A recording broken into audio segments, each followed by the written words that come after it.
Okay, this is what it's going down like. This may make it to the Pilgrim video selection. So this is the Plaster Weld made by Larson's. No, I'm not getting endorsement or whatever they call that fancy stuff when they say, yeah, but I am promoting this stuff. This stuff is really good. It's better than the Grand Paps. I don't know, maybe not. Grand Paps bonding agent. I'm kind of particular with that stuff. That stuff's good. But this you brush on in there and it seals up all that dust, and it makes it to where your plaster will take, or your hot mud will take and plaster to the substrate. Use those fancy terms, the substrate. And you want to make sure you get any little runs out of there. And I'll show you a spot that I haven't done yet. Going right here. Look at all this crazy kitty in there. Okay, get in there, you kitty. Okay. So get that up in there and just brush it all in. And I think I'm mostly making this video for my son, because he's wanting to learn about all this stuff, and he's a champion out there learning all this. So this stuff is really good. But if you're in a bind and you don't want to go to the plaster supply shop, no problem with that. That's fine. Just go on and get you some wood glue. I'm very particular of Titebond 2. It's a very good wood glue. It's got this water resiliency, whatever you call it. So I like using that for stuff. It's good for sealing things that are going to have contact with moisture. You know, if you got a birdhouse or you got a cutting board you're making, if I remember correctly, Titebond 2 is food safe. So if you're making something, you make mom look at that kitty. Making mom a birdhouse or something, or whatever you call it. But once we get this in here, this is going to really eliminate a lot of the loose plaster.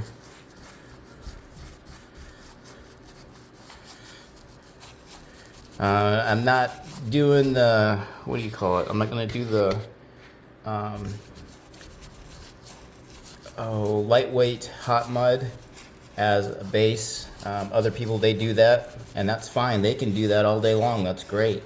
But I'm not doing that. Anytime I got some issue like this, and some other brothers out there, the Plaster Brothers, they might agree, they might disagree, whatever. They got more time in grade than I do. That's fine.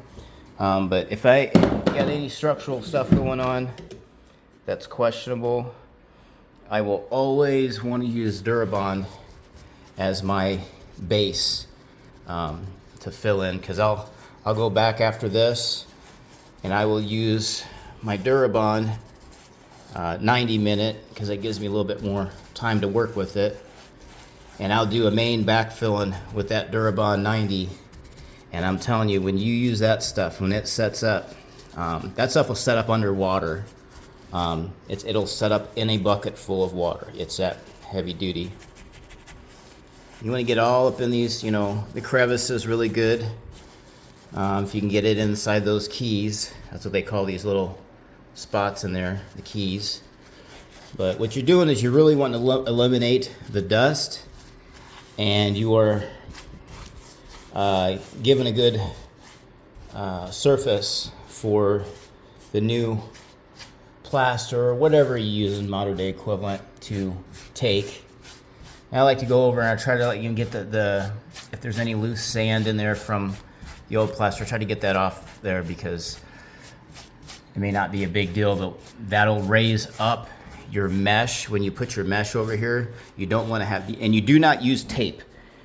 The paper tape stuff, this is no. That's for drywall. you would use quick setting mud, also known as hot mud or easy sand, whatever, lightweight 45-minute, 20, whatever, depending on your level of comfortableness with this stuff. If it's a small patch job, you want to get it knocked out quick, you'd even go down to maybe using a 5-minute mud. But the bigger the surface, the more time you want to have on your hand.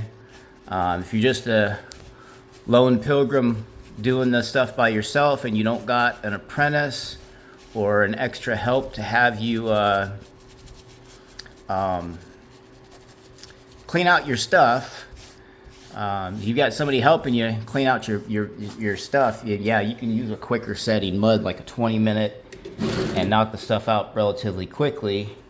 But if you're just doing this by yourself, stick with something like 45-minute or above. You may want to go 90-minute. And in my case, I actually used, I've never done it before, but I used the I think it's called 210-minute easy sand hot mud, because I had such a large area at my place that I didn't want to mess around with making a whole bunch of small batches, and I needed to get it on the wall fast, but I needed to have the flexibility of, you know, it not setting up on me, and I needed a little bit of time to get it, you know, where I needed it. So I did use a 210, and I saw the benefits of that, but there's a downside that the places where I did put it on really thick, which I should not have, I'm learning, that took forever to dry.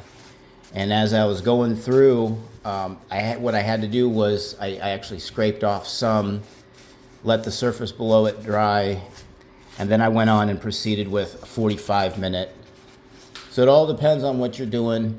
You know, if you're gonna get somebody helping you, that is outstanding. That is great. If you're doing it by yourself, stick within your boundaries. Use something that's at least, I'd say 45-minute easy sand. With what I'm doing here today, I'm going for the gold because this is a structural issue. This isn't just, you know, a couple, you know, cracks here and there. There's some structural stuff going on here. So what I want to do is I want to make sure that this takes really good, and it's going to be kind of like welding, and I'm not kidding. And I'm not just saying that because of the product I'm using is a Plaster Weld. But you are doing, really, when you do this, you want to make your grooves big enough to where you can get a good amount of plaster in there, or compound, I should say, like such as the Durabond or the Easy Sand, lightweight. What I'll do is I'll go in, I'll do a base with the Durabond, and then I would like to go over the finish, the surface of that with an Easy Sand 45. But this main area here, I need to get some good adhesion, because I'm not trusting any of this for sorry, Easy Sand. This may sound like I'm turning against you, but we need something a little bit stronger. So anyway, this is the short little video. I'm not showing you where my location's at because out of respect to my homeowner friend,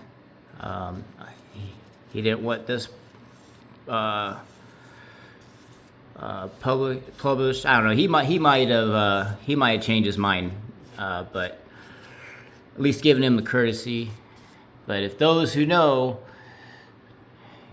you know that style. You know that style now. Anyway, that's just for my pilgrims to know what's going on down here locally. So,